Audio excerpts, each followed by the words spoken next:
Hi, I'm Jennifer, And I'm Tim. and welcome to the Psychology of Everyday Success, brought to you by the Owens Group.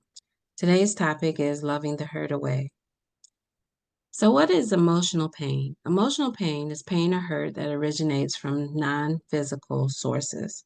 Sometimes this kind of emotional distress is the result of actions of others. Other times it might be the result of grief or regret or loss. In other cases, it might be the result of underlying mental health condition, such as depression or anxiety.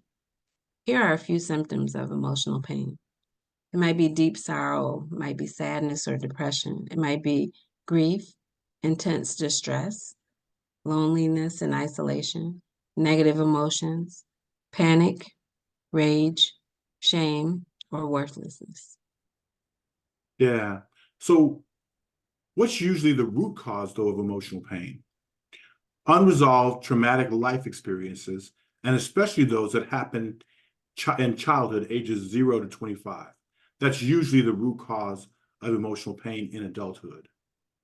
There was an ACEs study done in 1995. The U.S. Center for Disease Control and Kaiser Permanente conducted the largest study of how childhood abuse, neglect, and household challenges experienced in childhood could impact your life later into adulthood. Over 17,000 adults were asked to respond truthfully to the following 10-question survey about their childhood from ages 0 to 18. Okay. So those questions, one of them, the first one for adverse childhood experiences questionnaire is, did you feel that you didn't have enough to eat, had to wear dirty clothes, or had no one to protect or care for you? Number two, did you lose a parent through divorce, abandonment, death, or another reason? Three, did you live with anyone who was depressed, mentally ill, or attempted suicide? Number four, did you live with anyone who had a problem with drinking, using drugs, including prescription drugs? Number five, did your parents or adult in your home ever hit, punch, beat, or threaten to harm each other? Yeah, number 6, did you live with anyone who went to jail or prison? Number 7, did a parent or adult in your home ever swear at you, insult you, or put you down?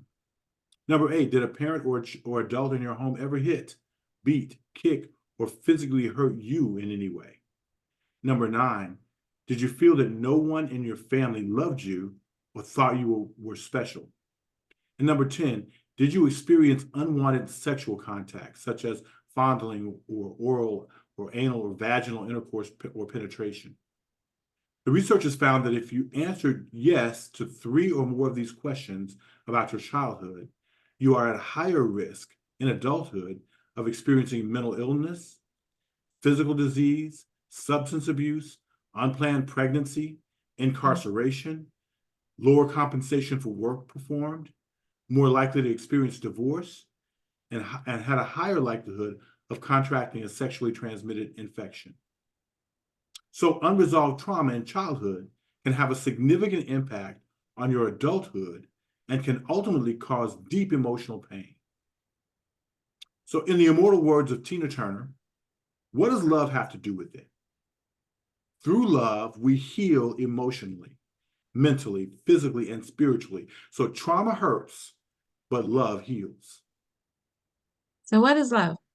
The Greeks are often given credit for identifying five basic kinds of love. The first is storge. Storge is familial love. It's the natural love that family members have for one another.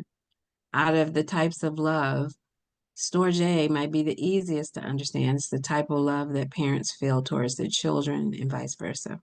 Eros is the second kind of love, physical or romantic love. This is the type of love that involves passion and or romance. Filial love is love for friends. Philia is the kind of love that friends have in strong relationships with one another and how they feel towards one another. However, it doesn't stop there. Agape. Agape is unconditional love. Agape is the kind of love that is felt by a person willing to do anything for another, including sacrificing themselves without expecting anything in return. It's also known as the God kind of love. Agape is often defined as the selfless kind of love that a person feels for strangers and humanity as a whole. Agape love is the kind of love that heroic people sacrifice themselves to save strangers they've never met. And Felicia, self-love is often refers to self-love, and it's how a person views themselves and how they feel about themselves physically, mentally, emotionally, and spiritually. So how does love help to heal our pain? According to Dr. Joe Carnahan, MD, there is healing power in unconditional love. Dr. Carnahan says love quite literally has the power to not only heal, but to also have a positive impact on your overall health and longevity. Studies have found that couples in happy, loving relationships have significantly faster wound healing times than those lacking love in their lives. Cultures that prioritize social connections, like regular family gatherings and feelings of love, are some of the healthiest and the longest living populations on the planet. In fact, having loving, healthy relationships predict 50% increase in longevity of life. Chronically ill patients that have strong, loving, spiritual relationships with God or the universe have a 40% chance of having positive perceptions of their health than those without a strong connection to spiritual love. Absolutely. So feelings of love release three important chemicals in the brain, often called happy chemicals, right? The first happy chemical is called oxytocin.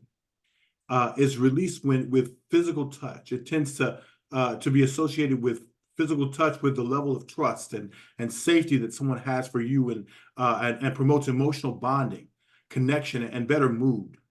Um, Hugs that last 20 seconds or more start the flow of oxytocin. Oxytocin has been shown to boost the immune system and to reduce stress.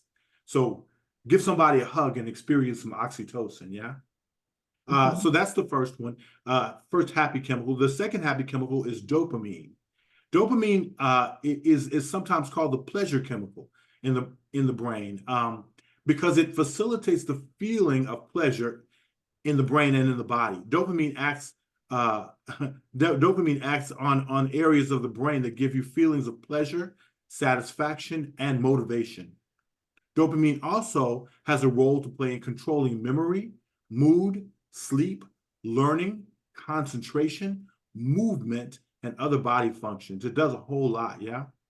Uh, so the last chemical we want to talk about today, the last happy chemical, is serotonin.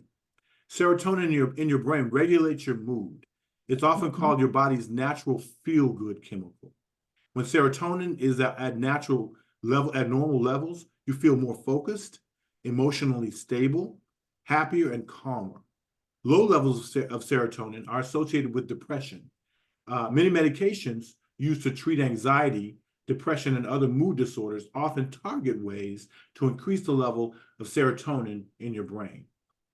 Yeah, so just to recap, a lot of the emotional and mental and spiritual pain that we experience has its roots in unresolved trauma from our childhood, ages 0 to 25. And by the way, we say 0 to 25 because your brain isn't fully mature until about age 25. So number two, traumatic life events called ACEs, adverse childhood experiences, experience between the ages of 0 and 25 can have a significant impact on our lives as adults. Number three, trauma hurts, but love heals. Yeah. Number four, there are five primary types of love: love for family, romantic love, love for close friends, and love for self, and then unconditional love or the God kind of love. Yeah. And finally, and number five, engaging in loving relationships with all kinds tends to help to release happy brain chemicals. Yeah, like oxytocin, dopamine, and serotonin, which help the mind, body, and spirit and emotions to heal, empowering us to ultimately love the hurt away. Mhm. We are presently experiencing an epidemic of loneliness all over the world.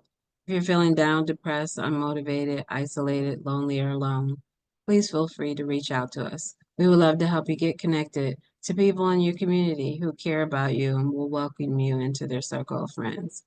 This concludes our program for today, but we invite you to join us again the next time at the Psychology of Everyday Success on the radio every Saturday, 3 p.m. Eastern, via internet radio.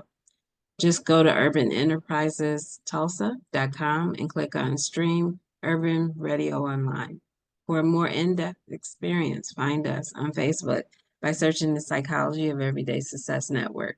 We would love to have you become a part of our community, We are the Psychology of Everyday Success. helping you to become your best self so that you can live your best life. Join us. Join us.